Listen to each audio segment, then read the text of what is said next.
नमस्कार दोस्तों, एक बार फिर एक नई कहानी लेकर हमारे इस चैनल कोसारे की कहानियाँ मैं आप सभी दोस्तों आभार व्यक्त करता हूँ। आशा करता हूँ ये कहानी आप सभी को पसंद आए। सभी दोस्तों से चाहूँगा कि कहानी को अंत तक जरूर देखें, जरूर सुने, क्योंकि कहानी का जो भी शीर्षक रहता है वह अंतिम छोर में ही समझ आता है। कहानी अच्छा लगे तो चैनल को सब्सक्राइब करें और लाइक करें, कमेंट करें और शेयर जरूर करें, ताकि यह कहानी सभी सुन सके, समझ सके। तो चलते हैं दोस्तों कहानी की ओर। गुलामगिरी ज्योतिबा फुले द्वारा 1873 में लिखित एक क्रांतिकारी ग्रंथ है, जो भारत में जातिगत भेदभाव, ब्राह्मणवाद और सामाजिक अन्याय पर तीखा प्रहार करता है। ये पुस्तक कोई काल्पनिक कहानी नहीं है, बल्कि एक सामाजिक व राजनीतिक घोषणा है, जिसमें फुले ने शूद्रों और अतिशूद्रों की स्थिति पर गंभीर विचार प्रस्तुत किए हैं। गुलामगिरी एक क्रांतिकारी चेतना की कहानी। ये कहानी है एक ऐसे युग की, जहां भारत भूमि पर सामाजिक असमानता की चादर इतनी गाढ़ी थी कि शूद्र और अतिशूद्रों का अस्तित्व ही मानो पांव की धूल समझा जाता था। ये कहानी है उस व्यक्ति की, जिसने इस असमानता के विरुद्ध पहली बार कलम उठाई, ज्योतिराव गोविंदराव फुले। शोषण का इतिहास। ज्योतिबा फुले कहते हैं, भारत का इतिहास केवल राजा महाराजाओं की वीर गाथाओं तक सीमित नहीं है। असली कहानी तो उन करोड़ों गुलामों की है, जिनके श्रम पर यह साम्राज्य खड़ा रहा।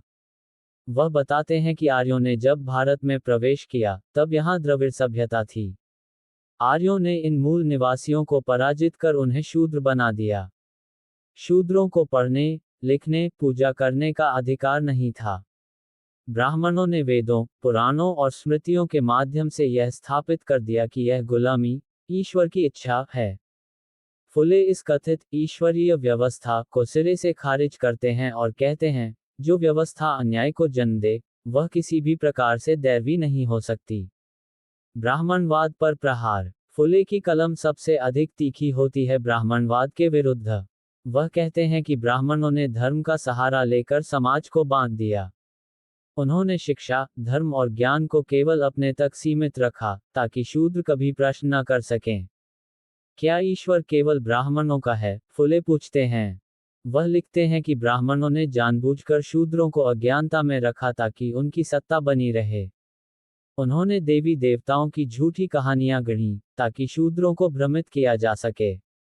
गुलामी की मानसिकता। फुले ये भी समझते हैं कि केवल बाहरी गुलामी ही नहीं, बल्कि मानसिक गुलामी भी एक बड़ा संकट है।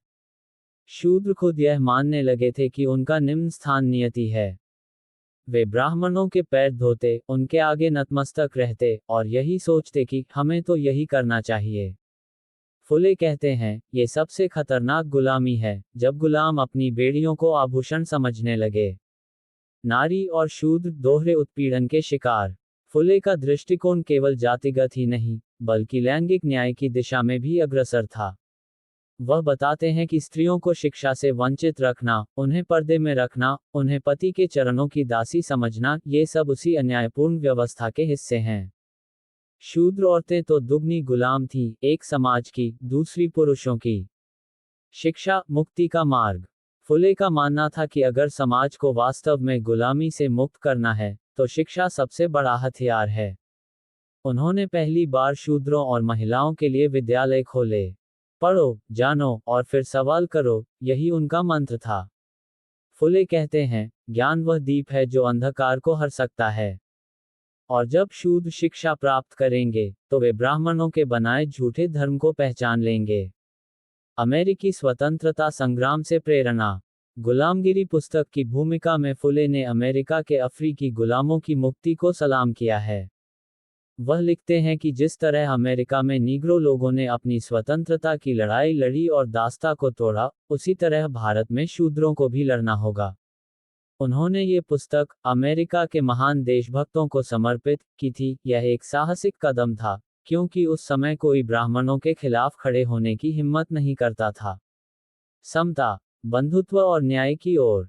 फुले का सपना था एक ऐसा भारत जहां न कोई ऊंच हो, न नीच, न कोई पुजारी हो, न कोई गुलाम, न स्त्री को अबला कहा जाए, और न शूद्र को अपवित्र।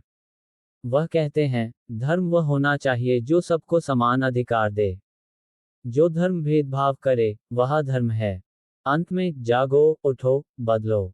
गुलामगिरी एक पुकार है, एक चेतावनी और एक उम्मीद। फुले ने इस पुस्तक के माध्यम से अपने लोगों को जगाने की कोशिश की। तुम्हारी दशा बदल सकती है अगर तुम खुद को बदलो, अगर तुम अपने बच्चों को पढ़ाओ, अगर तुम अन्याय के खिलाफ खड़े हो जाओ। निष्कर्ष, गुलामगिरी एक विचारों की आग है, एक घोषणापत्र है शोषितों के अधिकारों का। यह कोई साधारण पुस्तक नहीं, बल्कि भारत के सामाजिक इतिहास में क्रांति की पहली आवाज है। ज्योतिबा फुले ने जो बात 150 साल पहले कही, वह आज भी उतनी ही प्रासंगिक है। जब तक समाज में जातिगत अन्याय है, तब तक गुलामगिरी की गूंज सुनाई देती रहेगी।